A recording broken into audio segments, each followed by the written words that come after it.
Hello, welcome to KV globe. Myself Kavya Singh. आज की class में हम 26 दिसंबर 2022 का करंट अफेयर डिस्कस करेंगे और आज के जो क्वेश्चंस कवर किए हैं हमने क्लास में, उनके जो इनसाइड टॉपिक है वो पहले देख लीजिए। धेमाजी परियोजना, वीर गॉर्जियन 2023 अभ्यास, धर्म की स्वतंत्रता अधिनियम जो संशोधन हुआ है, धर्म की स्वतंत्रता संशोधन, एआई पे चर्चा कार्यक्रम, उन्नत inner line permit system portal, warehousing and logistic policy 2022, Bharat की पहली मुस्लिम महिला फाइटर पायलट, 2021-22 रविन्द्रनाथ टैगोर साहित्य पुरस्कार, अंतर्राष्ट्रीय व्यापार के लिए भारतीय रुपये का उपयोग, विश्व व्यापार संगठन मंत्रिस्तरीय बैठक 2024 की मेजबानी।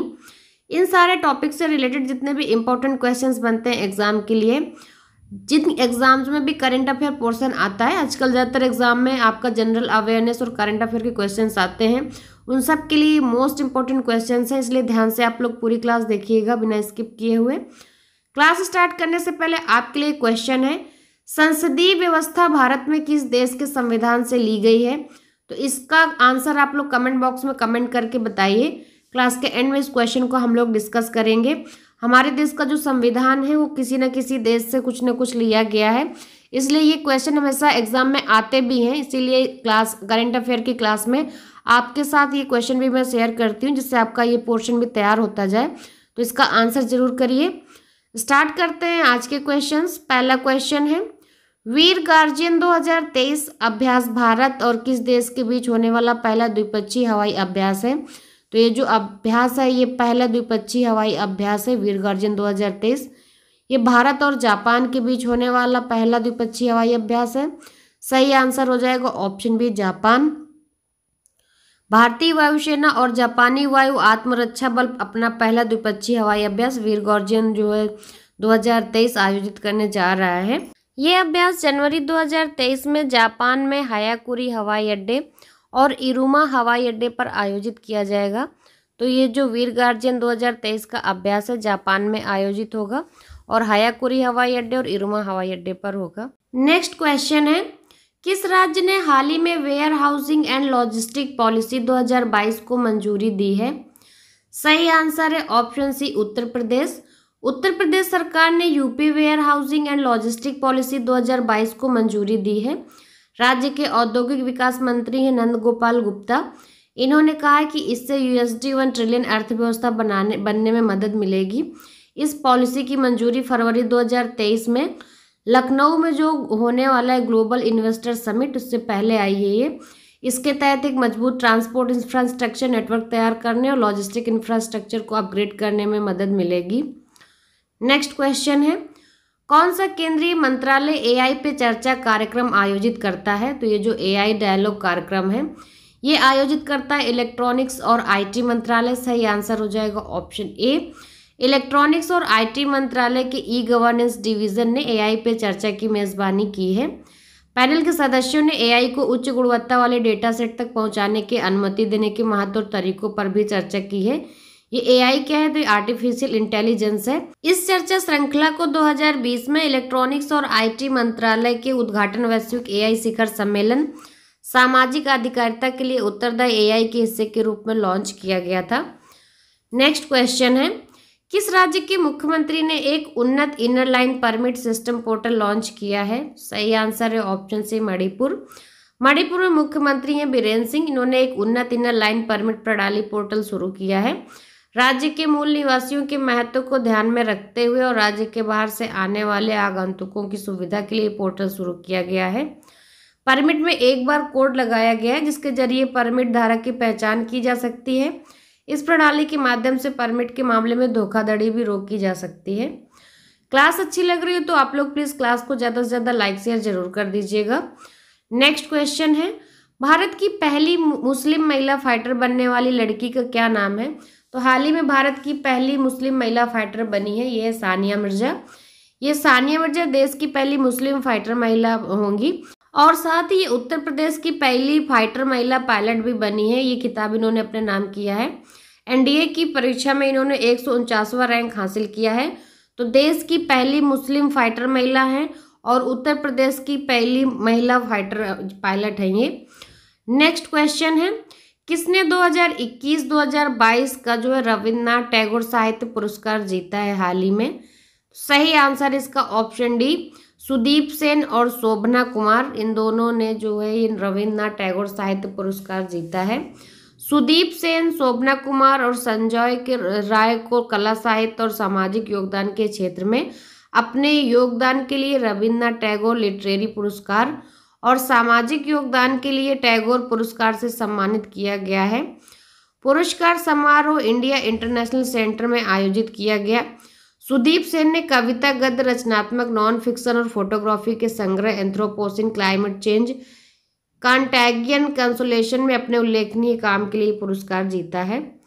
नेक्स्ट क्वेश्चन है, किस राज्य सरकार ने दिसंबर 2022 में धेमाजी परियोजना की नींव रखी है? तो ये धेमाजी परियोजना की नींव रखी गई है असम में। सही आंसर हो जाएगा ऑप्शन ए, असम के मुख्यमंत्री हैं हेमंत बिश्व शर्मा।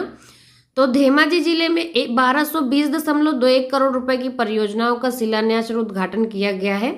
इस पहल के तहत मुख्यमंत्री ने धेमाजी में 605.24 करोड़ रुपए की लागत से एक नए मेडिकल कॉलेज और अस्पताल, एकीकृत डीसी कार्यालय धेमाजी 49.89 करोड़ रुपए की लागत से देवरी बिल में जिला खेल स्टेडियम परिसर की आधारशिला भी रखी।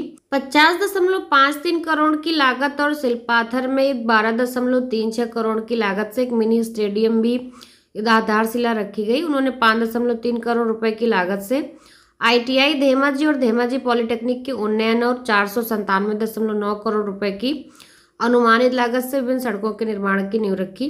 तो टोटल इतनी परियोजनाओं की नींव रखी गई और आधारशिला। नेक्स्ट क्वेश्चन है, कौन सा देश अंतर्राष्ट्रीय व्यापार के लिए भारतीय रुपये का उपयोग करेंगे? तो कौन से ऐसे देश हैं जो इंटरनेशनल जो बिजनेस होगा उसमें इंडियन रुपीस का यूज किया जाएगा? तो सही आंसर है ऑप्शन डी, बी और सी, यानी कि श्रीलंका और रूस। अंतर्राष्ट्रीय व्यापार को सुविधाजनक बनाने के लिए श्रीलंका ने भारतीय रुपये का उपयोग करने पर सहमति व्यक्त की है। ये भारत सरकार द्वारा घोषित किए जाने के तुरंत बाद हुआ है। उन देशों को शामिल करने के तरीकों की तलाश कर रही थी जो भारतीय रुपया व्यापार निपटान प्रक्रिया में डॉलर पर विशेष रूप से कम है। नेक्स्ट क्वेश्चन है, 13वीं विश्व व्यापार संगठन मंत्री स्तरीय बैठक 2024 की मेजबानी कौन सा देश करेगा? जो 2024 में बैठक होनी है विश्व व्यापार संगठन मंत्री स्तरीय, तो और ये इसका 13वां संस्करण होगा। इसकी मेजबानी करेगा UAE यानी कि संयुक्त अरब अमीरात। सही आंसर हो जाएगा ऑप्शन ए। अफ्रीकी देश कैमरून ने भी 13वीं WTO मंत्री स्तरीय बैठक की मेजबानी करने की इच्छा व्यक्त की थी।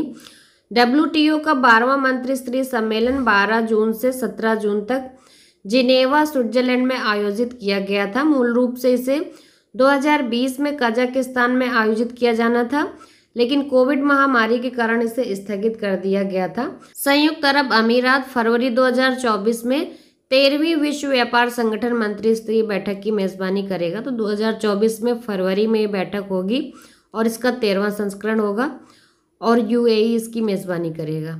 नेक्स्ट क्वेश्चन है, किस राज्य के राज्यपाल ने धर्म की स्वतंत्रता संशोधन अधिनियम को मंजूरी दी है? सही आंसर है ऑप्शन डी, उत्तराखंड। हाल ही में इस विधेयक को इस साल 30 नवंबर को राज्य विधानसभा द्वारा पारित किया गया था। इसमें 10 साल तक की अधिकतम कैद के अलावा उत्तराखंड में जबरन और गैर कानूनी धर्मांतरण में लिप्त व्यक्तियों पर अब कम से कम 50,000 रुपए का जुर्माना भी लगाया जाएगा। इस विधेयक के अनुसार कोई व्यक्ति किसी अन्य व्यक्ति को डायरेक्ट या इनडायरेक्ट रूप से बल, प्रलोभन या किसी भी तरह से कपटपूर्ण माध्यम से एक धर्म से दूसरे धर्म में परिवर्तित करने का प्रयास अगर करता है तो उसे ये दंड दिया जाएगा। कोई व्यक्ति किसी को ऐसे धर्म परिवर्तन के लिए उत्प्रेरित या षड्यंत्र नहीं करेगा, उसे फोर्सफुली जो है ये काम करने के लिए मजबूर नहीं करेगा। क्लास स्टार्ट करने से पहले आपसे क्वेश्चन पूछा था कि संसदीय व्यवस्था भारत में किस देश के संविधान से ली गई है? तो जो भारत की संसद की व्यवस्था है, संसदीय व्यवस्था, ये लिया गया ब्रिटेन से। तो सही आंसर हो जाएगा ऑप्शन सी, भारत के संविधान में संसदीय व्यवस्था ब्रिटेन के संविधान से ली गई है। लास्ट क्लास के स्टार्टिंग में सैटरडे को आपसे क्वेश्चन पूछा था कि विश्व का सबसे बड़ा सदाबहार वन कौन सा है? तो यह सुंदरबन। सही आंसर है ऑप्शन है और इसका सही आंसर दिया विकास शर्मा जी ने। कल जो वीकली क्लास ली थी मैंने, उसमें स्टार्टिंग में आपसे क्वेश्चन पूछा था कि जो हमारा तिरंगा होता है इसकी जो लंबाई और चौड़ाई का अनुपात क्या होता है? तो इसका सही आंसर था 3:2। और प्रीति दिवाकर, मोहित कुमार, विकास शर्मा, इन लोगों ने इसका सही आंसर दिया है। और एंड में आपसे क्वेश्चन पूछा था कि जो तिरंगे में चक्र बना होता है इसमें कितनी तीलियां होती हैं? तो 24 तीलियां होती हैं। इसका भी सही आंसर दिया है प्रभा कुमारी, सोनम ठाकुर, प्रीति दिवाकर। पिछली क्लास में आप लोगों से क्वेश्चन पूछा था कि भारत की किस डॉक्यूमेंट्री फिल्म को ऑस्कर 2023 में डॉक्यूमेंट्री शॉर्ट फिल्म कैटेगरी में नामित किया गया है? तो इसका सही आंसर था option B, the elephants whispers. और इसका सही आंसर दिया है अवंतिका, निक्कू, प्रीति दिवाकर, इंदु त्यागी, रोशनी परमार, कुंदन कुमार, मोहित कुमार। आज का क्वेश्चन है आपके लिए, पहली बार वर्ल्ड टेबल टेनिस सीरीज की मेजबानी कौन सा देश करेगा? तो ये जो वर्ल्ड टेबल टेनिस सीरीज की मेजबानी है ये पहली बार किस देश द्वारा की जाएगी? इसका सही आंसर आप लोग कमेंट बॉक्स में कमेंट करके ज़रूर बताइए। और क्लास से रिलेटेड अगर कोई सजेशंस होते हैं तो प्लीज़ वो भी ज़रूर दिया करिए कमेंट में।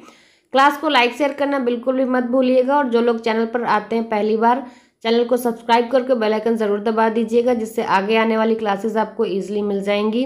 And thanks for watching.